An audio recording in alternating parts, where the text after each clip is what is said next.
Good morning to everyone. Good morning. Nice to see everyone this morning. It's been a while since we've been together, but again, these sermons are being brought to you by the Church of God Seventh-day with headquarters in Salem, West Virginia. And if you would like some additional information or a ministerial visit, please contact us and we'll be glad to get in touch with you. The last time we were together, I had given a sermon on, like the song, the standing on the promises of God. And then we had followed it up when we were talking on the evening of the Lord's Supper. And I was asking you to remember the promises that, you and I had made to the Lord. Today what I wanted to do is I wanted to talk about the fact that God has, another title in a sense, another position that we can think of, and that is one of provider. God is a provider. And I want us to remember that and to stand on that, as it were, to count on that, and to think about the things that He has done and He will do. And that's important to each and every one of us because we have to know that we can count on God. And so I'm going to talk about some of the things that we know He has done so that we can look forward to the future for something that, is coming for us. All right, turn with me, if you would, to Genesis 15:18.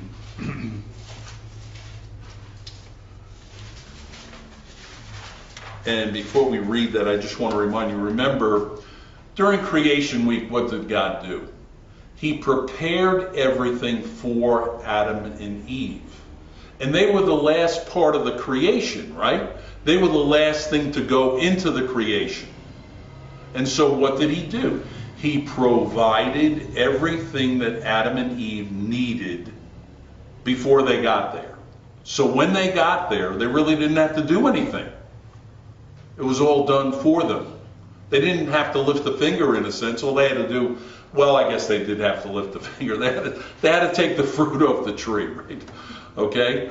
But the idea was they didn't have to do anything to bring it about. Agriculturally, they didn't have to do anything. It was there. It was ready for them. So He provided for them. Now, in Genesis 15:18, we're going to talk about the fact that He had, made the promise to Abraham. And of course, what does He promise Abraham? He promises Abraham that Abraham is going to get this land, but not only him, it was going to be his descendants were going to get this land.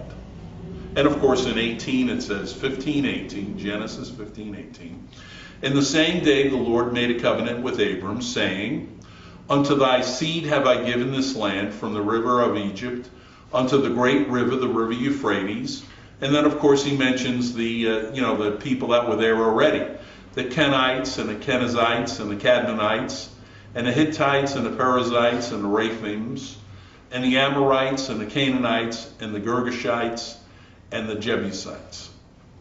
Those people were in the land, but God is saying, listen, I'm going to give that land to you. And, it's really a big thing because, again, when we look at it, we read about it, we find out about it, it's a land that is already like developed, right? It's already got things going on in it. If we turn to Exodus 3:17, He adds something else about this land. 3:17 it says,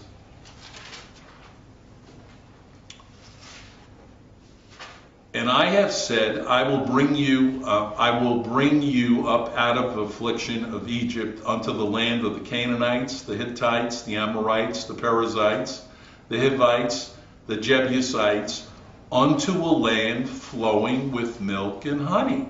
So this is going to be a very profitable land. In other words, the earth is really going to bring forth. It's going to have plenty in this particular land. And He speaks of it in a wonderful way, that this is going to be a land that is going to give forth its fruit, give forth food, sustenance for you. and for your descendants.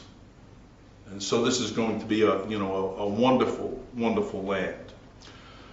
In Numbers 13,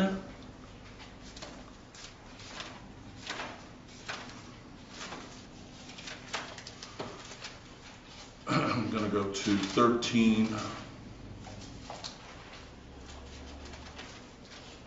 13:1. This is where they're sending in the spies. This is under Moses. They're sending the spies into this, what we call the promised land. And it says, and the Lord spake unto Moses, saying, send thou men, that they may search the land of Canaan, which I give unto the children of Israel. Of every tribe of their fathers shall ye send a man, every one a ruler among them.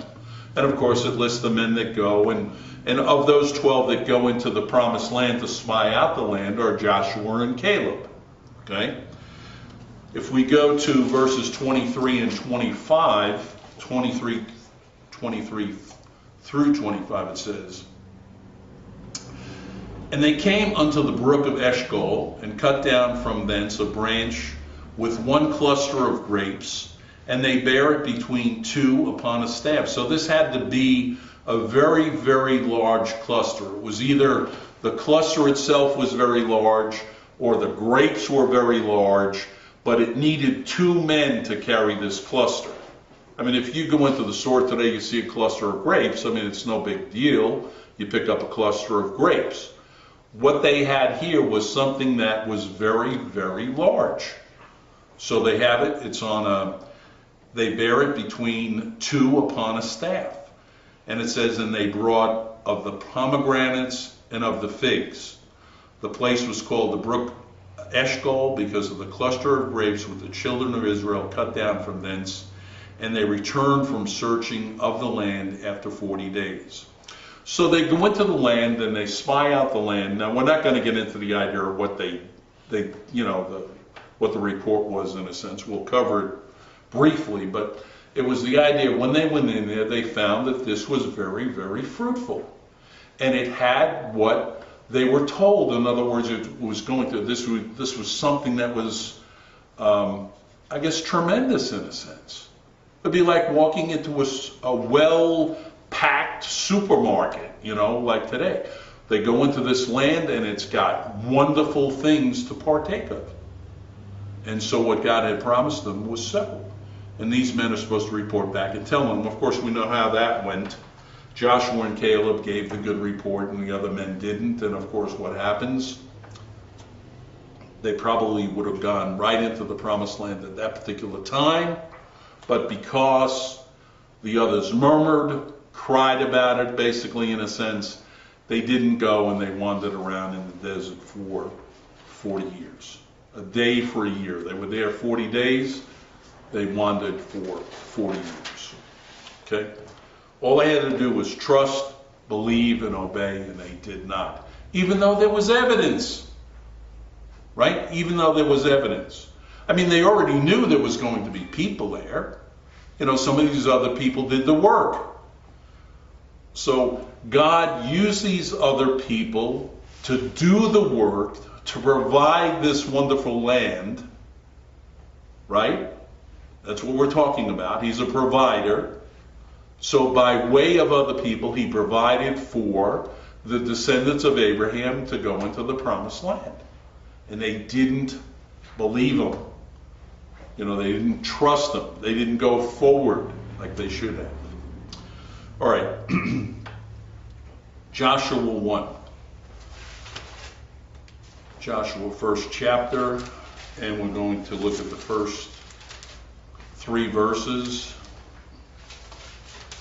Joshua 1:1 says, now after the death of Moses, the servant of the Lord, it came to pass that the Lord spake unto Joshua, the son of Nun, Moses' minister, saying, Moses, my servant, is dead. Now therefore arise, go over this Jordan, thou and all this people, unto the land which I do give them, even to the children of Israel. And he says, every place that the sole of your foot shall tread upon, that I have given unto you, as I said unto Moses. Okay? So here we're going to see this promise carried out. The people are now going to cross over Jordan. They're going to go into this land, a land that other people developed, a land that other people, farmed on, raised cattle on, did all these different things on this land, and they're going to go in there and possess it because God is our provider. God was their provider, and he made sure they got, what he wanted. I found another interesting verse here. If you turn with me to Ezekiel 20, and this is how he refers to this land. Ezekiel 20, and we're going to go to verse 6. Says, in the day that I lifted up mine hand unto them to bring them forth of the land of Egypt into a land that I had espied for them, flowing with milk and honey, which is the glory of all lands. Now that's amazing when you look at that. Of all the surfaces on the face of the earth, he says that about this particular land.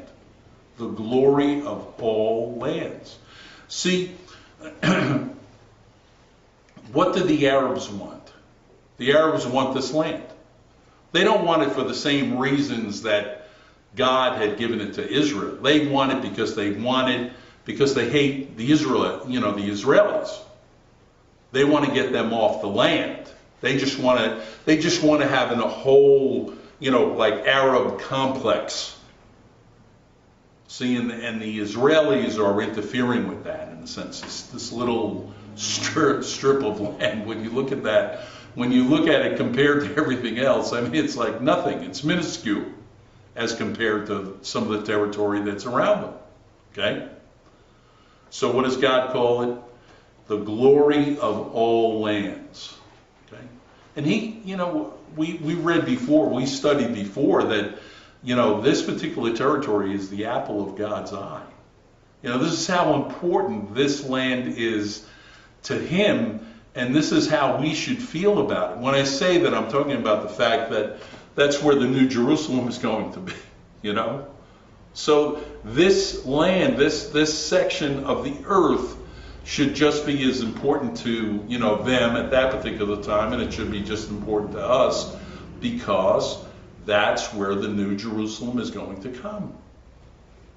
He's going to what? Provide for us this place in the future. Okay? So we see that he provided this land, and it had wonderful things, and calls it the glory of all lands. Okay. Now, go back with me to Genesis 22. And this is a story where Abraham was going to sacrifice Isaac. And of course, remember that Abraham had waited for Isaac. And all of a sudden he turns around and he's told to sacrifice him, But Abraham knew. Abraham understood. Abraham was really in tune with God and his teachings. In Genesis 22:7, they're on their way, okay? And Isaac spake unto Abraham his father and said, my father, and he said, here I am, son. Here am I, my son. And he said, behold, the fire and the wood, but where is the lamb for a burnt offering? So, Isaac was astute. They're supposed to be going forward to sacrifice. I think it was Isaac's carrying the wood. He knows they're going to go someplace and do something, and Isaac's saying, well, where's the lamb? Where is it? Where's what we're going to sacrifice? Abraham's answer is very telling. In 8 it says, and Abraham said, my son, God will provide himself a lamb for a burnt offering. So they went, both of them together. So what are we talking about today? Providing. Abraham knew that God was going to provide. He, at that particular time, really calls him what we call the term, you've heard this before, I'm sure, Jehovah Jireh. And Jehovah Jireh means the Lord will provide. The Lord will see to it. The Lord will take care of it. Jehovah Jireh. Abraham knew this. He wasn't worried about it. He did exactly what God wanted him to do, carried it out to the nth degree until the angel basically stayed his hand.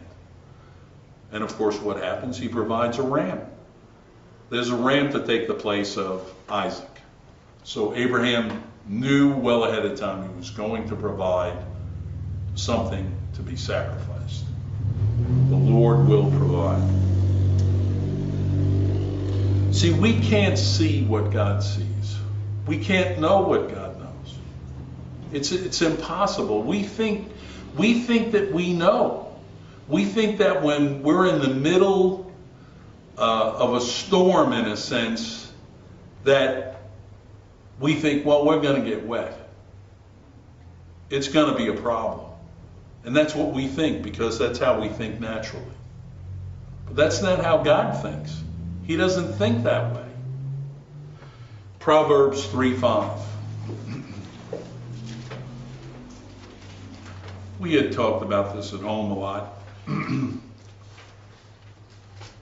But what happens is, I think sometimes we forget this. Proverbs 3:5 says, "Trust in the Lord with all thine heart, and lean not unto thine own understanding." And that's the problem that I think that you and I have. We see that it's raining outside, we say, well, we're going to get wet. Doesn't mean that. I'm not saying we should go out there and, test the Lord. I don't mean it that way. I'm just saying that we just think so naturally that if it's raining, we go outside, we're going to get wet. That's how we think. And I'm saying that God can do anything, even to the point where we could walk outside and not get wet.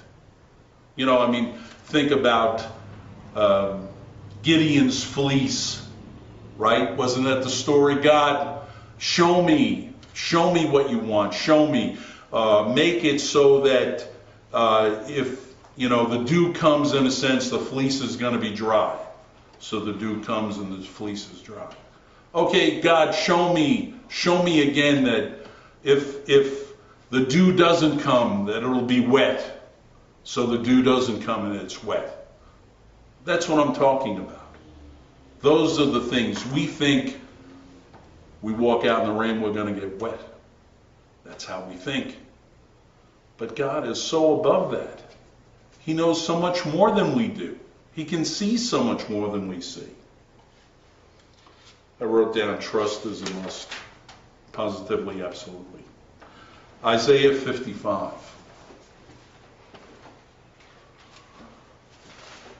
Isaiah 55, 6. Seek ye the Lord while he may be found. Call ye upon him while he is near. Let the wicked forsake his way, and the unrighteous man his thoughts. And let him return unto the Lord, and he will have mercy upon him, to be our God, for he will abundantly pardon. For my thoughts are not your thoughts, neither are your ways my ways, save the Lord. For as the heavens are higher than the earth, so are my ways higher than yours, and my thoughts than your thoughts. Okay? That's what happens to us. We're very, very limited. God has provided down through the ages. We must believe that he will continue to do so. John 14.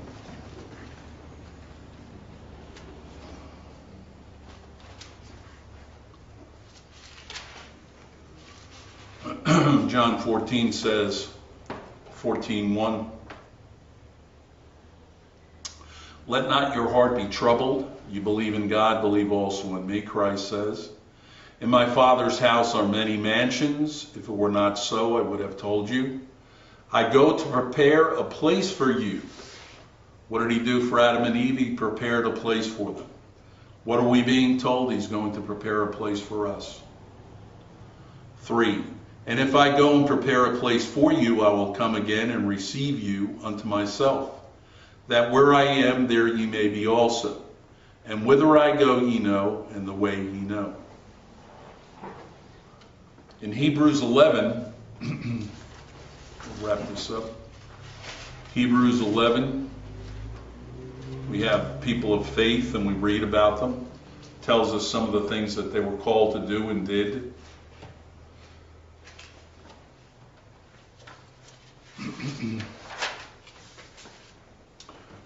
In verse 13 it says that these all died in faith, not having received the promises, but having seen them afar off, and were persuaded of them, and embraced them, and confessed that they were strangers and pilgrims on the earth. And that's basically what we're talking about. That we don't want to get involved in the world. We have to live here, right? We have to work here, live here, do the things here, but not be so involved with it. Because what's happening is it's becoming more and more wicked. 14 says, for they that say such things declare plainly that they seek a country. And truly, if they had been mindful of that country from whence they came out, they might have had opportunity to have returned. But now they desire a better country, that is, an heavenly. Wherefore God is not ashamed to be called their God, for he hath prepared for them a city. Okay, what did he do? He prepared for us a city. So Christ did it. He's basically overseeing that. He wants us to understand that. Right? That's important. Hebrews 11:39 and 40 says, and these all having obtained a good report, all the people we read about in that chapter, through faith received not the promise, God having provided some better thing for us, that they without us should not be made perfect. So we see historically what God did for his people in the past. We are told what he is going to do for us in the future. And so just like they were able to count on it before, we know that we can assuredly count on it now. And so we constantly have to think that Jehovah is Jehovah Jireh. He is the one that provides. We have to count on that, look forward to that, and tell others about it when given the chance. If everybody would stand.